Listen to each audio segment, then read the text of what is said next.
Durante estos últimos días hemos podido leer en los medios de comunicación que la deuda de la Seguridad Social se está disparando.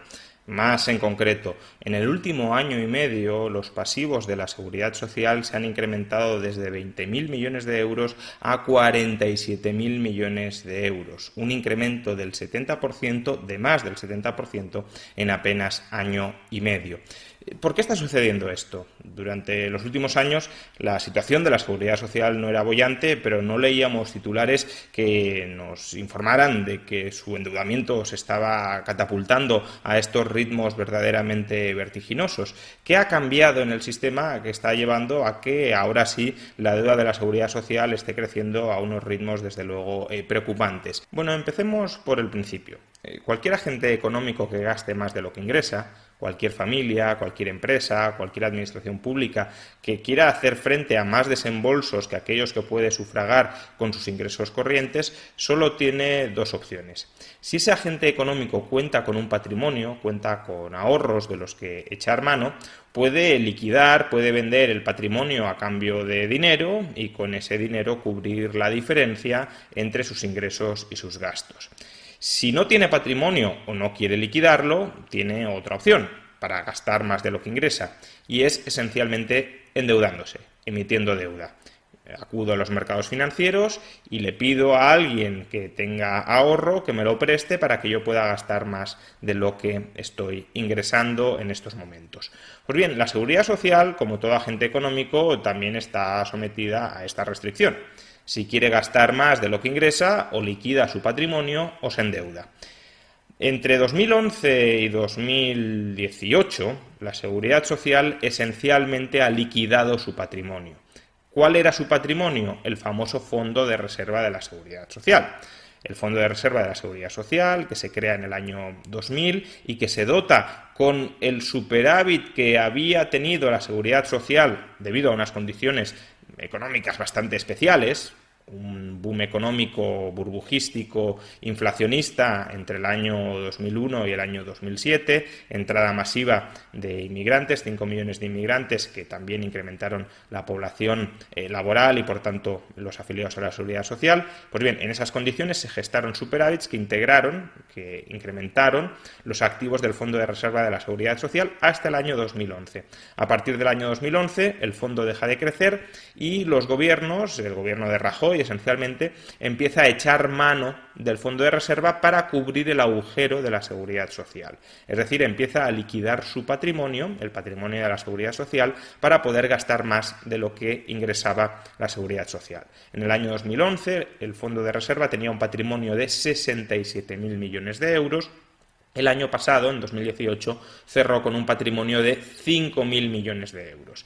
Dado que el déficit de la Seguridad Social, es decir, dado que el agujero, la diferencia entre sus gastos y sus ingresos fue en 2018 de 18.000 millones de euros y se espera que como mínimo para 2019 sea de 16.000 millones de euros, es obvio que con ese exiguo fondo de reserva de 5.000 millones de euros no se van a poder cubrir las necesidades de financiación de la Seguridad Social. Si la Seguridad Social quiere gastar 16.000 millones de euros más de lo que va a ingresar durante este año, con el fondo de reserva, liquidando activos, no lo vamos a conseguir. Por tanto, la única alternativa que le queda a la Seguridad Social, y es aquella a la que está recurriendo, es para gastar más de lo que ingresa, para seguir gastando más de lo que ingresa, endeudarse, emitir nuevos pasivos.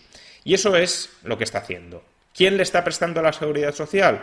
El Gobierno central, la Administración Central del Estado, que a su vez emite deuda en los mercados financieros para prestarle ese capital a la Seguridad Social y que pueda gastar más de lo que ingresa. Por tanto, como hasta la fecha estábamos acostumbrados a que la Seguridad Social liquidara su patrimonio, la deuda de la Seguridad Social no aumentaba. Como a partir de ahora ya no es posible seguir liquidando el patrimonio de la Seguridad Social porque ha desaparecido, porque se lo han fundido, porque lo han aniquilado, ya la única alternativa que queda para seguir gastando más de lo que se ingresa es endeudarse. ¿Problema? Pues que no estamos siendo conscientes de la situación de fondo de la Seguridad Social, de la situación financiera de fondo de la Seguridad Social. El problema no es cómo financiamos a corto plazo un desequilibrio entre ingresos y gastos. Eso es un inconveniente técnico que, bueno, no es especialmente difícil de solucionar. El problema auténtico, el problema de fondo, del cual los españoles no son conscientes, es que tenemos un desequilibrio estructural ahora mismo de entre 16.000 y 20.000 millones de euros y a largo plazo de entre 50.000 y 60.000 millones de euros. Por tanto, no podemos, de manera sostenida, de manera permanente, financiar ese agujero de la seguridad social o liquidando un patrimonio que ya se ha agotado o emitiendo una deuda que en algún momento va a suponer una losa demasiado gravosa sobre nuestras espaldas y por tanto va a dificultar que nos sigamos refinanciando de cara al futuro. Por tanto, si hay un desequilibrio estructural en la seguridad social, lo que hay que hacer es solucionar ese desequilibrio estructural.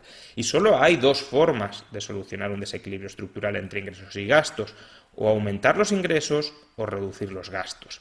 Para aumentar los ingresos, o incrementamos muchísimo el volumen de empleo y de afiliados en la seguridad social, y para ello no solo hace falta crear empleo, sino sobre todo hace falta que haya más población activa en España, y eso solo lo conseguiremos a corto o medio plazo con inmigración, porque la demografía interna, el crecimiento vegetativo interno, no puede a corto plazo, a medio plazo, proporcionar grandes masas de trabajadores, y si no hay nuevas oleadas de incrementos de la población activa, la única forma de incrementar ingresos es subir impuestos a los españoles, a los trabajadores españoles, para financiar la seguridad social.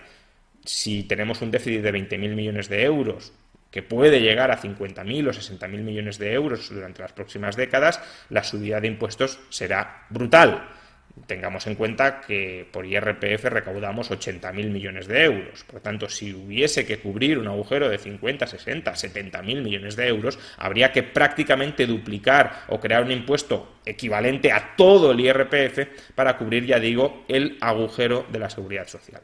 Por el lado de los ingresos, en general creo que es complicado cubrir el problema, el desequilibrio, el desajuste presupuestario de la seguridad social, y por tanto lo que queda es ajustar los gastos a la baja. En los últimos años se hicieron varias reformas del sistema de pensiones, 2011 y 2013, con el propósito de meter en vereda a estos gastos de cara al futuro. ¿Qué pasa? Que justamente porque los políticos han anestesiado a la población y no permiten que la población sea consciente del problema real, el problema financiero real que tiene la seguridad social, y no son conscientes los ciudadanos porque hasta ahora la seguridad social echaba mano de su patrimonio acumulado y a partir de ahora... ¿Te está gustando este episodio? Hazte fan en iVoox para acceder a este y al resto de sus episodios extra desde otras aplicaciones de escucha.